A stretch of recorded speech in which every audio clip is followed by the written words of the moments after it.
अस्सलामुअलैकुम। SMTV global के साथ मैं हूं आमना अनफाल। सबसे पहले न्यूज़ हेडलाइंस।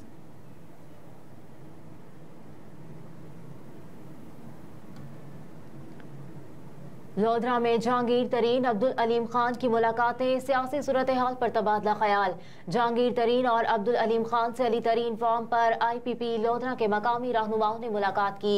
मुलाकात में एडिशनल सेक्रेटरी जनरल IPP आन चौधरी भी मौजूद थे। बताया गया कि जहांगीर तरीन और अब्दुल अलीम खान से साबिक MPA और पार्लिमानी सेक्रेटरी नजीर खान बलोच ने मुलाकात की है। इसके अलावा पार्टी कायदीन से इरशाद अब्बास घलो, सैयद रजा शाह केलानी, राना अरसलान ने भी मुलाकात की। बताया गया कि मलिक शाहनवाज भट्टा, नदीम खान घलू, चांद खान घलू ने भी IPP कायदीन से मुलाकात की। मुलाकात में लोधरा समेत जनूबी पंजाब की सियासी सूरत हाल और दीगर उमूर पर तबादला ख्याल किया गया। जहांगीर तरीन और अब्दुल अलीम खान ने पार्टी रहनुमाओं को इलेक्शन की भरपूर तैयारी की हिदायत कर दी।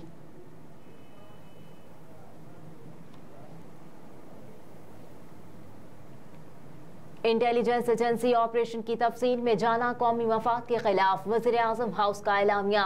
इंटेलिजेंस एजेंसीज जो अंदरूनी और बैरूनी महाज पर मुल्की दिफा में मसरूफ हैं, वज़ीर आज़म ऑफिस का हसास इदारों के ऑपरेशन और उनके किरदार की तफसील में जाना, कौमी मफाद में नहीं। वज़ीर आज़म ऑफिस हसास इदारों से आइन और मुल्की कानून के मुताबिक अवामी मफाद में काम की उम्मीद रखता है। ऑडियो लीक्स केस में वज़ीर आज़म के प्रिंसिपल सेक्रेटरी ने तहरीरी जवाब इस्लामाबाद हाई कोर्ट में जमा करा दिया।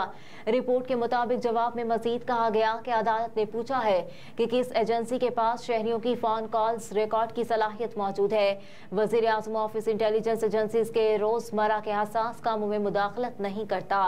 वज़ीर आज़म ऑफिस इंटेलिजेंस एजेंसीज के कलीदी वर्किंग में मुदाखलत नहीं करता। शहरियों की टेलीफोनिक गुफ्तगू रिकॉर्ड करने के लिए लीगल फ्रेमवर्क मौजूद है। फेयर ट्रायल एक्ट 2013 कानून नाफिज करने वाले और इंटेलिजेंस इदारों को रेगुलेट करने का फ्रेमवर्क फराहम करता है।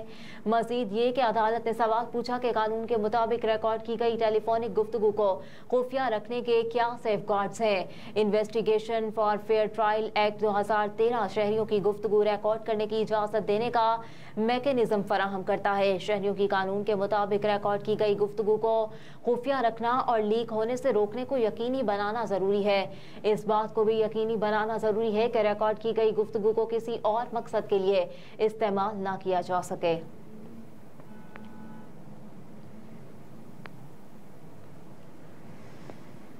गैर कानूनी भर्तियों का केस, मोहम्मद खान भट्टी के जुडिशल रिमांड में तौसी। पंजाब असेंबली में मुबैना गैर कानूनी भर्तियों के मुकदमे में पुलिस ने जुडिशल रिमांड मुकम्मल होने के बाद मोहम्मद खान भट्टी को अदालत पेश कर दिया। जुडिशल मजिस्ट्रेट इमरान आबिद ने तफ्तीश की दरखास्त पर समाअत की। एंटी करप्शन के तफ्तीशी अफसर ने जुडिशल रिमांड में तौसी की इस्तदा कर दी। अदालत ने मोहम्मद खान भट्टी के जुडिशल रिमांड में 14 नवंबर तक तौसी की। एंटी करप्शन ने मोहम्मद खान भट्टी के खिलाफ मुकदमा दर्ज किया।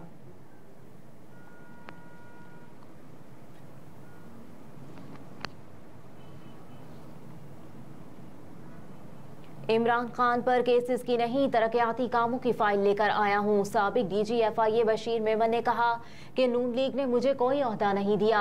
नवाज शरीफ से मुलाकात के लिए आया हूं। इमरान खान पर केसेस की नहीं, दीगर कामों की फाइल लेकर आया हूं। पाकिस्तान मुस्लिम लीग नून के कायद नवाज शरीफ से इस्तकबालिया कमेटी सिंध के चीफ ऑर्गेनाइजर सिंध बशीर मेमन से मुलाकात हुई है।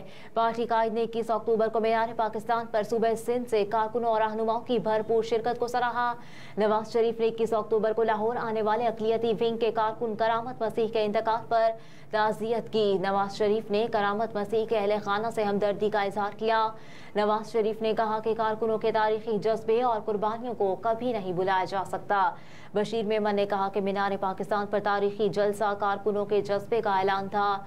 नवाज शरीफ ने बशीर मेमन को मुस्लिम लीग नून में शमूलियत पर गर्म जोश मुबारक देते हुए कहा कि आपके आने से सूबा सिंध में पार्टी मजीद मजबूत और फाल होगी। पार्टी सदर शहबाज शरीफ ने भी सूबा सिंध तंजीम की कारकर्दगी और जज्बे को सराहा। बशीर मेमन के आने से पार्टी सरगर्मियों में एक नया जज्बा पैदा हुआ है। मुलाकात में सूबा सिंध में तंजीमी उमूर और मुस्तकबिल की सियासी हिकमत अमली पर भी बातचीत हुई। मुलाकात में पार्टी सदर शहबाज शरीफ, मरियम नवाज शरीफ, इसाक त्यार, अयाज सादिक और दीगर रहनुमा मौजूद थे।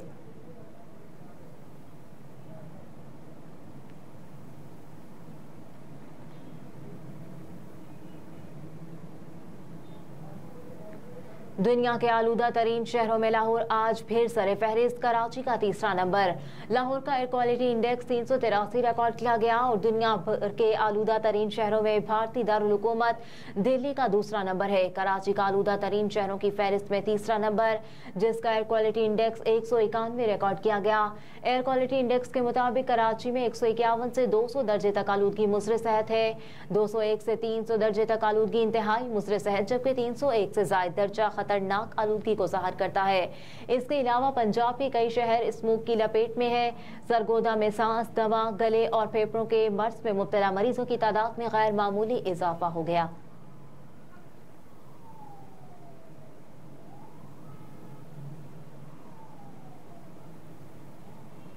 मियांवाली एयरबेस हमले में गैर मुल्की असलहा इस्तेमाल होने का बड़ा इंकशाफ।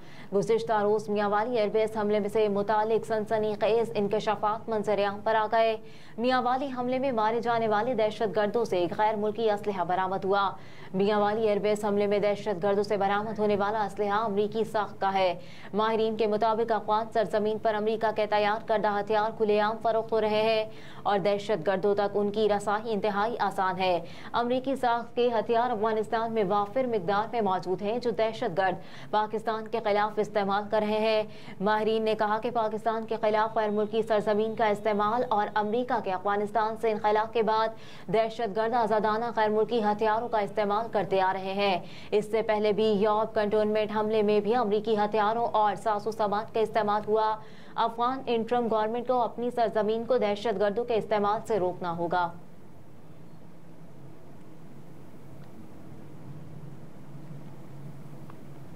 फवाद चौधरी की एंटी करप्शन पंजाब के खिलाफ दरखास्त। फवाद चौधरी की जानिब से उनके भाई एडवोकेट फैसल चौधरी ने दरखास्त दायर की, जिसमें पंजाब हुकूमत और डीजी एंटी करप्शन को फरीक बनाया गया। दरखास्त में मौक़िफ़ अपनाया गया है कि एंटी करप्शन के इल्ज़ामात झूठे और बेबुनियाद हैं। सरकारी ज़मीनों पर कब्ज़ों के इल्ज़ामात बेबुनियाद है। ज़मीनें प्राइवेट लोगों से खरीदी गई, जिनके बयान हल्फी मौजूद हैं।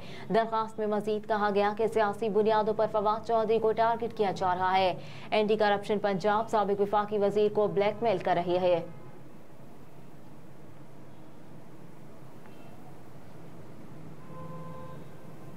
पाकिस्तान स्टॉक एक्सचेंज ने मुल्क की तारीख की बुलंद तरीन सतह का रिकॉर्ड कायम कर दिया। पाकिस्तान स्टॉक एक्सचेंज में हफ्ते के पहले कारोबारी रोज तेजी का रुझान रिकॉर्ड किया गया। सोमवार के रोज इंडेक्स में अब तक 450 पॉइंट्स का इजाफा रिकॉर्ड किया गया।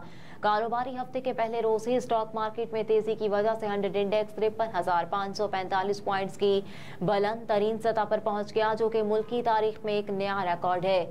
दूसरी जानिब इंटरबैंक में डॉलर 1 रुपये 17 पैसे महंगा हो गया।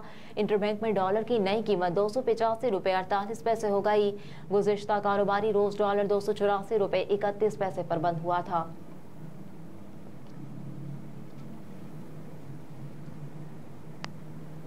हजारों रुपए माहाना से कम आमदनी वालों पर भी टैक्स। 50,000 रुपए माहाना से कम आमदनी वालों से क्या सलूक किया जाएगा?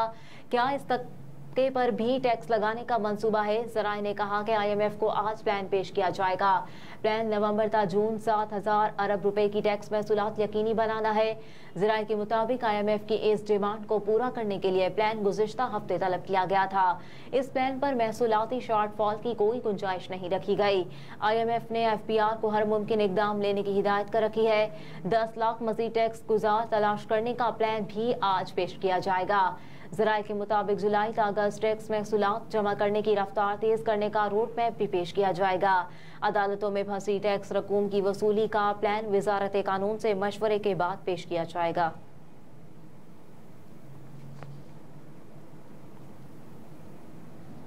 और सदारती इंतखाबात। डोनाल्ड ट्रंप ने इंतखाबी मुहिम का आगाज कर दिया। साबिक अमरीकी सदर डोनाल्ड ट्रंप ने 2024 के सदारती इंतखाबात के लिए अपनी मुहिम का आगाज कर दिया। पहली इंतखाबी मुहिम की तकरीर न्यू हैम्पशायर और रियासत जनूबी कैरोलिना के दारुल हुकूमत कोलंबिया में मुनक्किद रिपब्लिकन पार्टी के सालाना इजलास में करने वाले रिपब्लिकन ट्रंप डेमोक्रेट को कड़ी टक्कर दे सकते हैं, क्योंकि उनकी मकबूलियत बाइडेन के मुकाबले में कहीं ज्यादा है। न्यूयॉर्क टाइम्स और सेना कॉलेज ऑफ वोटर्स की जानिब से 6 अमरीकी रियासतों में सर्वे किया गया।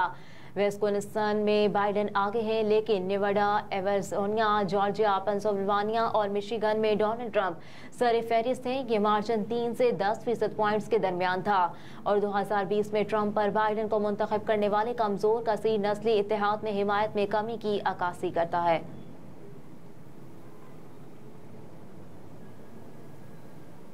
हेडलाइंस आप जान चुके। न्यूज स्टूडियो से फिल वक्त इतना ही। आप देखते रहिए SMTV ग्लोबल।